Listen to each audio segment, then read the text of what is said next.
Dans l'histoire de la pensée chrétienne, peu de sujets ont suscité autant de réflexions profondes et de questionnements existentiels que la destinée de l'âme après la mort.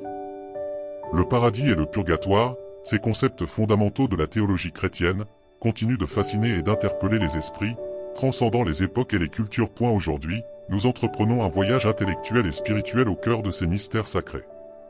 Cette exploration ne sera pas une simple énumération de doctrines religieuses, mais une analyse approfondie de la façon dont ces concepts ont évolué, influencé la spiritualité, et continuent de façonner notre compréhension de l'existence humaine. Ces questions touchent à l'essence même de notre être. Que devient l'âme après la mort?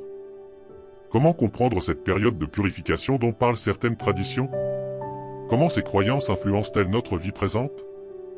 Notre investigation nous conduira des premiers textes chrétiens jusqu'aux interprétations théologiques contemporaines. Préparez-vous à découvrir les profondeurs de ces enseignements qui ont modelé la spiritualité chrétienne pendant des siècles, et qui continuent d'offrir des perspectives uniques sur le sens ultime de notre existence.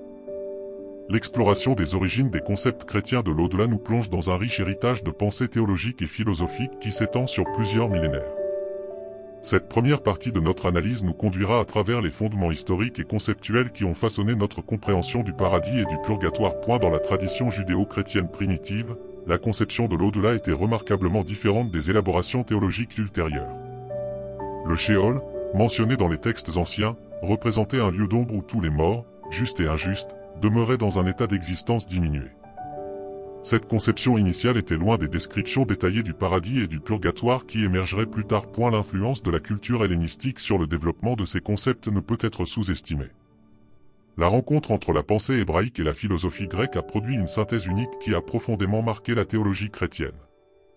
Les concepts platoniciens d'immortalité de l'âme et du monde des idées ont fourni un cadre philosophique pour articuler les intuitions chrétiennes sur l'au-delà. La période intertestamentaire a vu une évolution significative dans la compréhension juive de l'au-delà. La littérature apocalyptique de cette époque, notamment les textes comme le livre d'Hénoch, a introduit des descriptions plus élaborées des réalités célestes. Ces écrits ont développé une cosmologie complexe incluant différents niveaux de cieux et une géographie spirituelle détaillée. Les pratiques funéraires des premières communautés chrétiennes témoignent de leur compréhension évolutive de l'au-delà. Les catacombes romaines, avec leur riche symbolisme, révèlent une foi profonde en la vie après la mort et une espérance en la résurrection. Les inscriptions et les fresques qui ornent ces lieux sacrés constituent un témoignage précieux de la foi primitive. L'émergence du christianisme a apporté une dimension nouvelle à la compréhension de l'au-delà. Les enseignements de Jésus sur le royaume des cieux ont introduit une tension créative entre le « déjà là » et le « pas encore », suggérant une réalité céleste à la fois présente et future. Cette perspective dynamique a profondément influencé la théologie chrétienne ultérieure. Les écrits des pères apostoliques témoignent d'une réflexion croissante sur la nature de l'existence post-mortem. Clément de Rome, Ignace d'Antioche et Polycarpe de Smyrne ont développé les premières articulations systématiques de la doctrine chrétienne sur l'au-delà, posant les fondements de la théologie future. L'évolution de la pensée patristique sur l'au-delà s'est considérablement enrichie avec les contributions des grands théologiens des IIe et IIIe siècles. Origène d'Alexandrie, figure majeure de cette période, a développé une théorie sophistiquée de la purification post-mortem. Sa doctrine de l'apocatastase, suggérant une restauration universelle finale, bien que plus tard contestée, témoigne de la profondeur de la réflexion théologique de l'époque. La tradition mystique chrétienne primitive a joué un rôle crucial dans le développement des concepts de l'au-delà. Les récits de visions et d'expériences mystiques, comme la « vision de Paul », ont contribué à façonner l'imaginaire chrétien concernant les réalités célestes. Ces textes, bien que non canoniques, ont exercé une influence durable sur la spiritualité chrétienne. L'école catéchétique d'Alexandrie, sous la direction de Clément puis d'Origène, a développé une approche allégorique des textes scripturaires concernant l'au-delà. Cette méthode d'interprétation a permis une compréhension plus nuancée et philosophique des réalités spirituelles, influençant profondément la théologie ultérieure. La contribution d'Augustin d'Hippone a été déterminante dans la systématisation de la doctrine de l'au-delà. Sa réflexion sur le sort des âmes après la mort, développée notamment dans « La Cité de Dieu », a posé les fondements de la théologie médiévale sur le paradis et le purgatoire.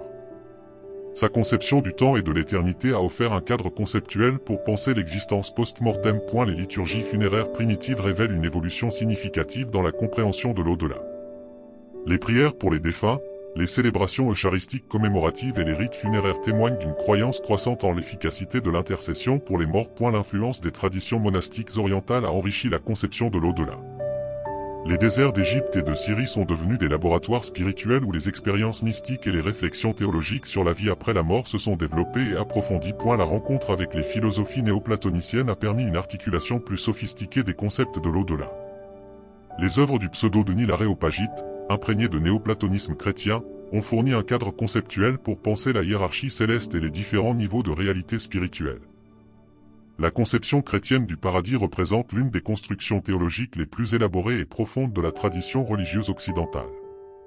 Cette vision céleste, qui s'est développée sur plusieurs siècles, transcende la simple notion d'un lieu de félicité pour incarner la plénitude de la communion avec le divin. Dans la tradition patristique primitive, le paradis était conçu non pas simplement comme un état post-mortem, mais comme une réalité dynamique intimement liée à la nature même de Dieu. Les premiers pères de l'Église, notamment Irénée de Lyon et Clément d'Alexandrie, ont développé une théologie du paradis qui mettait l'accent sur la transformation progressive de l'âme dans sa montée vers la perfection divine. La théologie orientale, particulièrement riche en ce domaine, a élaboré le concept de théosis ou déification, selon lequel le paradis représente l'état ultime de participation à la nature divine. Cette conception, développée par des théologiens comme Grégoire de Nice et Maxime le Confesseur, présente le paradis non comme un lieu statique, mais comme un processus infini de croissance dans la connaissance et l'amour de Dieu. L'influence de la philosophie néoplatonicienne sur la conception chrétienne du paradis ne peut être sous-estimée. Les œuvres du pseudo-Denis l'Aréopagite, imprégnées de néoplatonisme chrétien, ont fourni un cadre conceptuel sophistiqué pour comprendre la hiérarchie céleste. Sa description des 9 cœurs angéliques et des différents niveaux de réalité céleste a profondément marqué l'imaginaire chrétien médiéval. La tradition monastique a joué un rôle crucial dans le développement de la théologie du paradis. Les expériences mystiques des ascètes du désert, relatées dans les apophthegmes des pères, suggéraient la possibilité d'une anticipation de la béatitude céleste dès cette vie. Cette tradition contemplative a enrichi la compréhension du paradis en soulignant sa dimension expérientielle. L'époque médiévale a vu l'émergence d'une systématisation plus poussée de la doctrine du paradis. Thomas d'Aquin, dans sa Somme théologique, a développé une analyse rigoureuse de la béatitude céleste, articulant les dimensions intellectuelles et affectives de la vision béatifique. Pour lui, le bonheur parfait consiste dans la vision directe de l'essence divine, une contemplation qui satisfait pleinement l'intellect tout en embrasant la volonté d'un amour parfait. La mystique médiévale a enrichi cette compréhension théologique par des expériences spirituelles profondes. Des figures comme Hildegarde de Bingen et Bernard de Clairvaux ont décrit des visions du paradis qui combinaient une profonde théologie avec une imagerie riche et évocatrice. Leurs écrits témoignent d'une compréhension du paradis comme une réalité à la fois transcendante et intimement personnelle. La question de la corporéité au paradis a suscité des débats théologiques significatifs. La doctrine de la résurrection des corps impliquait une réflexion sur la nature de l'existence physique dans l'état glorifié. Les théologiens médiévaux ont développé des théories sophistiquées sur les corps glorieux, dotés de qualités spéciales comme l'impassibilité, l'agilité, la clarté et la subtilité. L'art sacré médiéval a joué un rôle crucial dans la transmission et l'enrichissement de la vision chrétienne du paradis.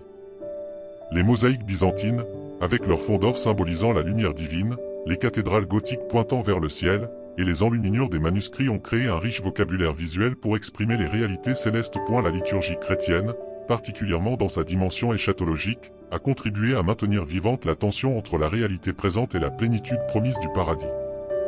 Les célébrations liturgiques, avec leur moment d'anticipation de la gloire céleste, ont permis aux fidèles de goûter par avance aux joies paradisiaques.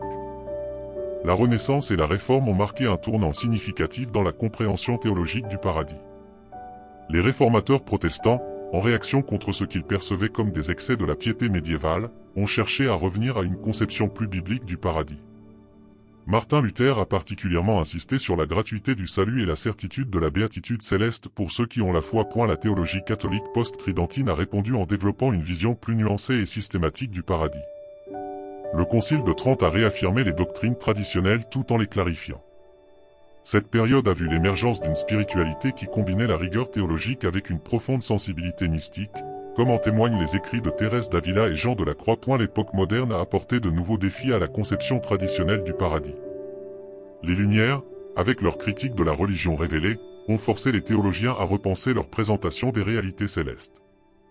Des penseurs comme Emmanuel Swedenborg ont proposé des interprétations nouvelles, parfois controversées, de la réalité céleste, influençant la spiritualité occidentale. La théologie contemporaine du paradis s'est enrichie du dialogue avec les sciences modernes. La cosmologie scientifique, avec sa vision d'un univers en expansion, a conduit à de nouvelles réflexions sur la nature de l'espace et du temps dans l'au-delà. Des théologiens comme Teilhard de Chardin ont tenté d'intégrer les perspectives évolutionnistes dans leur vision du paradis. La question de l'universalité du salut a pris une importance nouvelle dans la théologie moderne.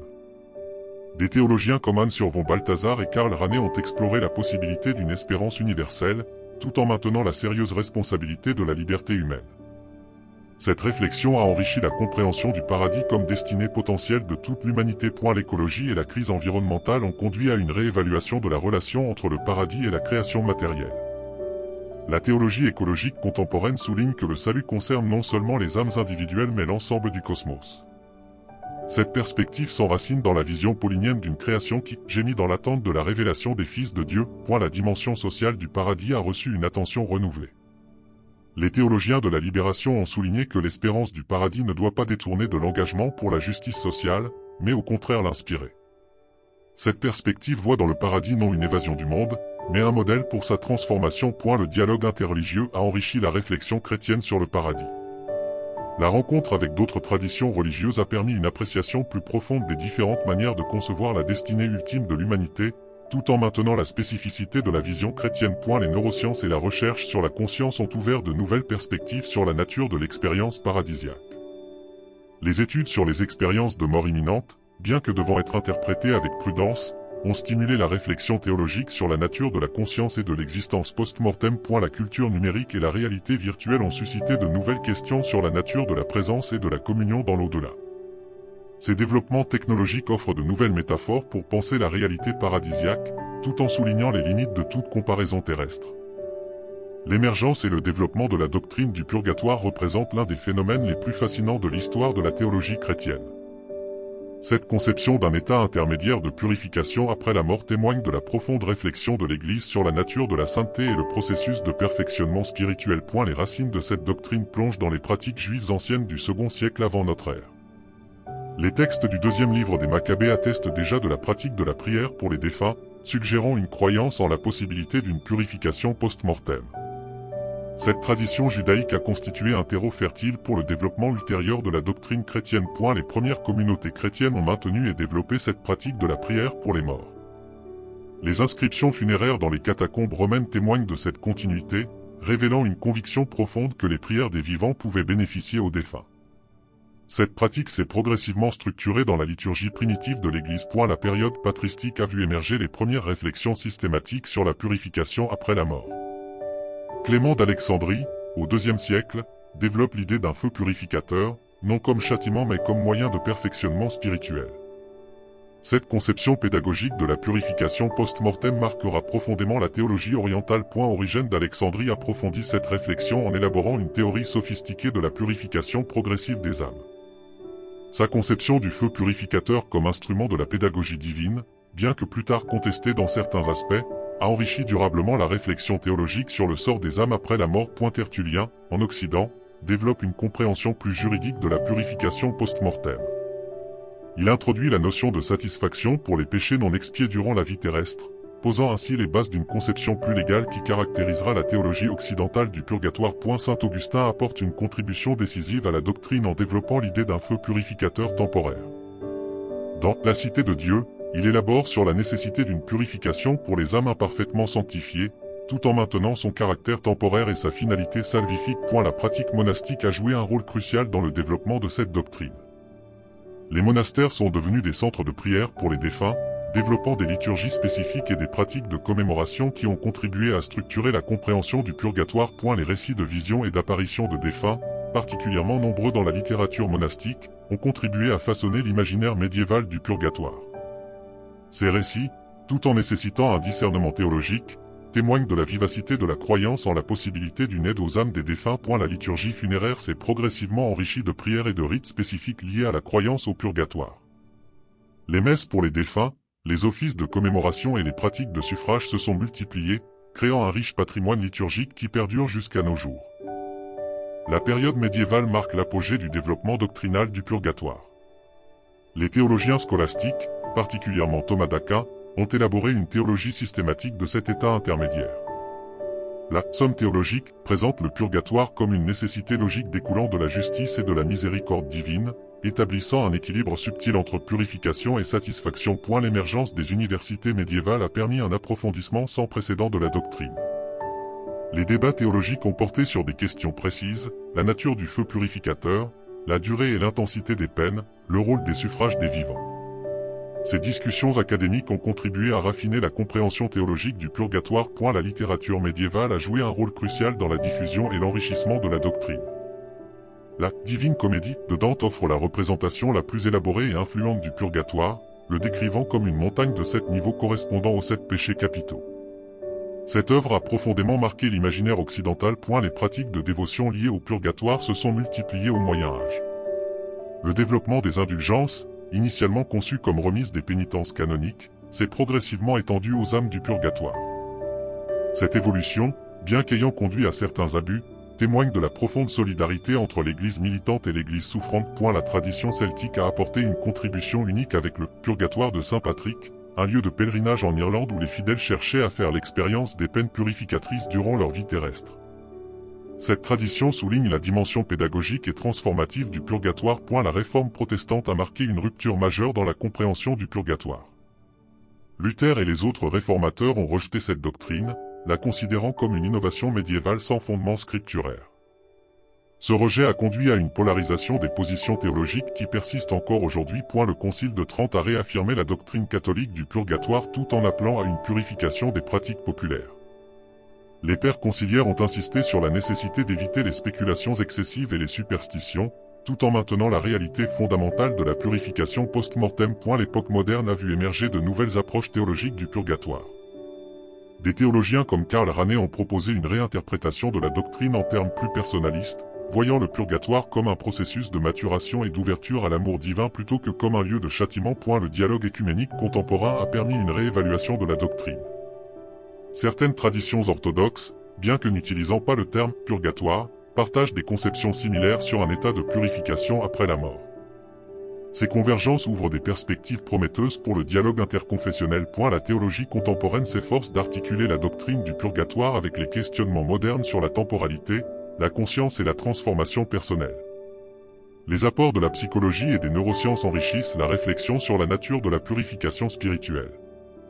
La compréhension du paradis et du purgatoire varie considérablement selon les différentes traditions chrétiennes, créant un riche panorama de perspectives théologiques. Cette diversité d'interprétations reflète non seulement des différences doctrinales, mais aussi des approches distinctes de l'autorité scripturaire et de la tradition ecclésiale. L'Église catholique romaine maintient la position doctrinale la plus structurée concernant l'au-delà.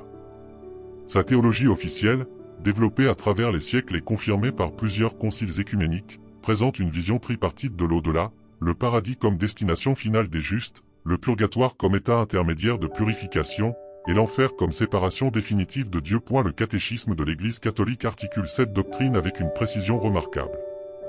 Le paradis est défini comme l'état de bonheur suprême et définitif, caractérisé par la vision béatifique, la contemplation directe de Dieu. Le purgatoire est présenté comme un état de purification finale nécessaire pour ceux qui meurent en état de grâce mais imparfaitement purifiés. La tradition catholique insiste particulièrement sur la communion des saints, doctrine qui souligne l'interconnexion entre l'Église triomphante, au ciel, l'Église souffrante, au purgatoire, et l'Église militante, sur terre. Cette vision encourage la pratique de la prière pour les défunts et la croyance en l'intercession des saints. L'Église orthodoxe, tout en partageant de nombreux points communs avec la vision catholique, présente des nuances significatives. La théologie orthodoxe, profondément enracinée dans la tradition patristique orientale, met l'accent sur le mystère et refuse souvent les définitions trop précises des réalités célestes. Les orthodoxes préfèrent parler d'un processus continu de théosis, déification, plutôt que d'état strictement défini après la mort. Leur approche du purgatoire diffère de la conception occidentale, ils reconnaissent un état de purification post-mortem mais évitent de le systématiser comme le fait la théologie catholique. La liturgie orthodoxe, particulièrement riche en références à l'au-delà, reflète cette compréhension plus mystique. Les prières pour les défunts sont intégrées dans la vie liturgique quotidienne, mais sans la structure juridique qui caractérise souvent la pratique catholique des indulgences. La tradition anglicane, occupant une position unique entre catholicisme et protestantisme, présente une diversité de positions concernant l'au-delà. La Via Media anglicane permet une certaine flexibilité doctrinale, certains anglicans acceptent une forme modifiée de la doctrine du purgatoire, tandis que d'autres adoptent une position plus protestante. Les traditions issues de la réforme protestante présentent des perspectives distinctes sur l'au-delà, marquées par leur principe fondamental de sola scriptura. La théologie luthérienne, fidèle aux enseignements de Martin Luther, rejette catégoriquement la doctrine du purgatoire tout en maintenant une vision élaborée du paradis comme lieu de la présence immédiate de Dieu. La tradition réformée calviniste développe une théologie particulière de la prédestination qui influence profondément sa conception de l'au-delà. Pour les calvinistes, le sort éternel de chaque âme est déterminé par le décret divin, ce qui conduit à une vision plus binaire de l'après-vie, soit le paradis pour les élus, soit l'enfer pour les réprouvés. Les églises évangéliques contemporaines, héritières de la réforme radicale, adoptent généralement une approche plus littérale des descriptions bibliques du paradis. Leur théologie met l'accent sur la décision personnelle de foi comme déterminant unique du destin éternel, rejetant toute notion d'état intermédiaire ou de purification post-mortem. Le mouvement méthodiste, issu du réveil wesleyen, a développé une compréhension particulière de la sanctification qui influence sa vision de l'au-delà. Bien que rejetant le purgatoire comme doctrine, les méthodistes soulignent l'importance de la perfection chrétienne comme processus continu, qui peut théoriquement se poursuivre après la mort. Les églises pentecôtistes et charismatiques apportent une dimension expérientielle unique à la compréhension de l'au-delà. Leurs témoignages de vision et d'expérience spirituelle contribuent à une théologie plus vivante et immédiate du paradis, souvent accompagnés de manifestations surnaturelles considérées comme des avant-goûts de la gloire céleste. Les communautés anabaptistes maintiennent une vision distincte qui met l'accent sur la dimension communautaire du salut. Leur conception du paradis est fortement liée à l'idée d'une communauté restaurée et parfaite, reflétant leurs valeurs de simplicité et de vie communautaire. Les églises adventistes ont développé une doctrine particulière concernant l'état intermédiaire entre la mort et la résurrection. Leur concept du « sommeil de l'âme » suggère que les morts demeurent dans un état d'inconscience jusqu'à la résurrection finale, une position qui les distingue nettement des autres traditions chrétiennes. Le mouvement écuménique moderne a facilité un dialogue constructif entre ces différentes perspectives. Des documents comme la « Déclaration commune sur la justification » entre catholiques et luthériens démontrent la possibilité de trouver des points de convergence même sur des questions traditionnellement controversées. La théologie contemporaine a vu émerger des approches plus nuancées et dialogiques. Des théologiens de diverses traditions travaillent à articuler des compréhensions de l'au-delà qui respectent leurs héritages confessionnels tout en s'engageant dans un dialogue constructif avec les autres traditions. Le dialogue interreligieux a également enrichi la réflexion chrétienne sur l'au-delà. La rencontre avec d'autres traditions religieuses a conduit à une plus grande appréciation de la diversité des conceptions de la vie après la mort, tout en maintenant la spécificité de la vision chrétienne. Les doctrines du paradis et du purgatoire continuent d'exercer une influence profonde sur la spiritualité contemporaine, bien que leur interprétation et leur réception aient considérablement évolué face aux défis de la modernité. Cette première partie explore comment ces concepts traditionnels se transforment et s'adaptent dans le contexte de la société actuelle. L'ère numérique a radicalement transformé la manière dont les croyants conceptualisent et discutent des réalités spirituelles. Les réseaux sociaux et les plateformes numériques sont devenus des espaces de partage d'expériences spirituelles, notamment les récits de mort imminente et les témoignages mystiques. Cette démocratisation des expériences spirituelles influence profondément la compréhension populaire de l'au-delà. La culture contemporaine, marquée par le matérialisme et le scepticisme, pose des défis particuliers à la transmission de ces doctrines traditionnelles. Paradoxalement, on observe un intérêt croissant pour les questions spirituelles, même dans les sociétés les plus sécularisées. Les questions sur l'au-delà persistent, bien qu'elles s'expriment souvent dans un langage nouveau. L'impact des découvertes scientifiques modernes sur la compréhension de l'univers a nécessité une réarticulation des concepts traditionnels du paradis et du purgatoire.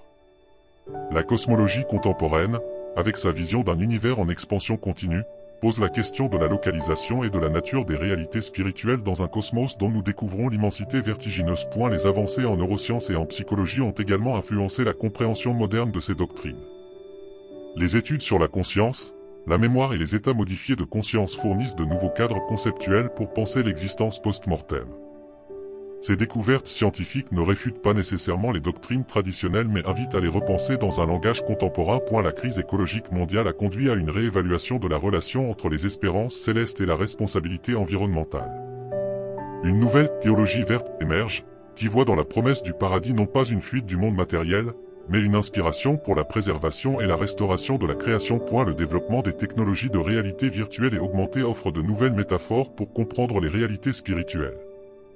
Ces technologies, en créant des espaces d'expérience immersive, permettent de nouvelles façons d'imaginer et de conceptualiser les réalités transcendantes, tout en soulevant des questions sur la nature de la présence et de l'expérience. La pandémie mondiale récente a provoqué une résurgence des questionnements existentiels sur la mort et l'au-delà. Cette crise sanitaire sans précédent a confronté l'humanité à sa mortalité d'une manière particulièrement aiguë, ravivant l'intérêt pour les questions éschatologiques. Les communautés religieuses ont dû adapter leurs rituels funéraires et leurs pratiques de deuil, conduisant à de nouvelles réflexions sur l'accompagnement spirituel des mourants et le soutien aux endeuillés. L'émergence du transhumanisme et des technologies d'extension de la vie pose de nouveaux défis théologiques. Les promesses d'immortalité technologique entrent en dialogue, parfois en tension, avec les doctrines traditionnelles sur la vie éternelle. Cette confrontation oblige les théologiens à clarifier la distinction entre l'immortalité biologique et la vie éternelle spirituelle. La globalisation a facilité la rencontre entre différentes traditions spirituelles, conduisant à un enrichissement mutuel des perspectives sur l'au-delà. Le dialogue interreligieux permet une appréciation plus nuancée des diverses conceptions de la vie après la mort, tout en maintenant la spécificité de la vision chrétienne. Cette ouverture encourage une réflexion plus profonde sur les fondements de nos propres croyances. Les développements en soins palliatifs et l'accompagnement des mourants ont considérablement influencé la pastorale contemporaine. Les expériences rapportées par les professionnels de santé et les aumôniers hospitaliers enrichissent notre compréhension du passage de la vie à la mort, et de l'importance des croyances spirituelles dans ce processus. La psychologie moderne a apporté des éclairages nouveaux sur le rôle des croyances éschatologiques dans la santé mentale et le bien-être émotionnel. Les études montrent qu'une vision positive de l'au-delà peut contribuer à la résilience face aux épreuves et donner un sens plus profond à l'existence présente. L'impact des médias et du divertissement sur la conception populaire de l'au-delà ne peut être sous-estimé. Films, séries télévisées et jeux vidéo proposent leur propre version du paradis et du purgatoire, influençant souvent davantage l'imaginaire collectif que les enseignements religieux traditionnels. La question de la justice sociale trouve un nouveau souffle dans la réflexion sur l'au-delà. Les théologiens contemporains soulignent que l'espérance du paradis ne doit pas conduire à une passivité face aux injustices terrestres, mais au contraire motiver un engagement plus profond pour la transformation sociale. Les mouvements de spiritualité contemporaine, souvent caractérisés comme spirituels mais non religieux, développent leur propre interprétation des réalités post-mortem. Ces nouvelles formes de spiritualité, bien que s'écartant parfois des doctrines traditionnelles, témoignent de la persistance du questionnement sur le destin ultime de l'être humain. La bioéthique et les questions de fin de vie constituent un domaine où les croyances sur l'au-delà influencent directement les décisions pratiques. Les débats sur l'euthanasie, l'acharnement thérapeutique et les directives anticipées sont profondément marqués par les conceptions religieuses de la mort et de l'au-delà. L'éducation religieuse contemporaine fait face au défi de transmettre ces doctrines traditionnelles à une génération marquée par le numérique et le scientifique. De nouvelles approches pédagogiques se développent, utilisant les technologies modernes pour rendre ces vérités spirituelles plus accessibles et pertinentes. La théologie contemporaine s'efforce d'articuler une compréhension renouvelée du paradis et du purgatoire qui soit à la fois fidèle à la tradition et pertinente pour notre époque. Cette réflexion théologique moderne se développe dans un contexte marqué par des mutations profondes de la société et de la pensée. La question du temps et de l'éternité fait l'objet d'une attention particulière dans la théologie actuelle. Le dialogue avec la physique moderne, notamment la théorie de la relativité et la mécanique quantique, offre de nouvelles perspectives pour penser la relation entre temporalité et éternité. Des théologiens comme Jean-Michel Maldamé explorent les implications de ces découvertes scientifiques pour notre compréhension de l'au-delà. L'approche personnaliste, développée par des penseurs comme Emmanuel Mounier et reprise par de nombreux théologiens contemporains, propose une vision de l'au-delà centrée sur la relation et la communion. Le paradis n'est plus conçu principalement comme un lieu, mais comme un état de relation parfaite avec Dieu et avec autrui. La théologie du process, inspirée par Alfred North Whitehead et développée par des théologiens comme Catherine Keller, suggère une vision plus dynamique de la réalité divine et, par extension, de la vie après la mort. Cette approche voit le paradis non comme un état statique mais comme une croissance continue dans la participation à la vie divine. L'herméneutique moderne a conduit à une relecture des textes bibliques sur l'au-delà. Les théologiens contemporains soulignent l'importance de comprendre le langage symbolique et métaphorique utilisé dans les descriptions bibliques du paradis, tout en maintenant la réalité des vérités qu'elles expriment. La théologie féministe a apporté des perspectives critiques importantes sur les images traditionnelles de l'au-delà.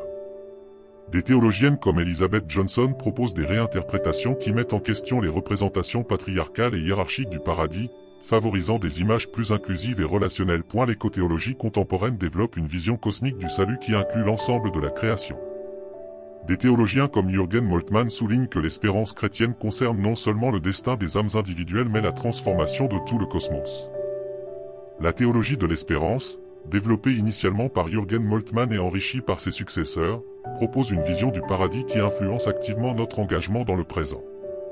Cette approche souligne que l'espérance éschatologique n'est pas une simple attente passive mais une force transformatrice qui motive l'action pour la justice et la paix dans le monde actuel. Le dialogue avec les neurosciences a conduit à de nouvelles réflexions sur la nature de la conscience et de l'identité personnelle dans l'au-delà.